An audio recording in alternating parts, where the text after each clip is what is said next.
কিন্তু আমার বাবা বিয়ে করছে, কিন্তু আমি যখন কথা দিয়েছি স্বর্ণদার অনুষ্ঠান আমি করবই। আমরা তাকে অসংখ্য অসংখ্য ধন্যবাদ জানাই নতমস্তকে। এরকম একজন মানুষ, সুজয়দার মতো মানুষ জানি না পৃথিবীতে কজন আছে।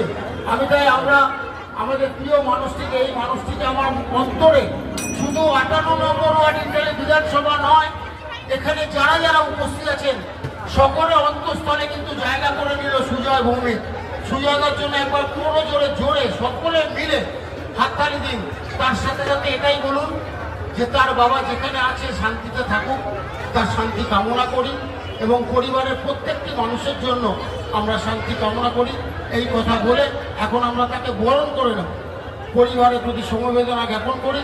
এখন আমরা বরণ করে নেব আমাদের ইন্টালি বিধানসভা মাননীয় বিধায়ক, যার ডাকে তিনি আজকে এত বড় একটা ঘটনা, সেই দুর্ঘটনাকে কেন্দ্র এড়িয়ে রেখে তিনি আজকের এই আপনাদেরকে আনন্দ দেওয়ার জন্য এসেছেন। তার জন্য আমরা এরপর বৌদির হাত দিয়ে আমরা একটি ফুলের গাছের চারা তার হাতে তুলে দেবো সুজয় ভৌমিকের হাতে।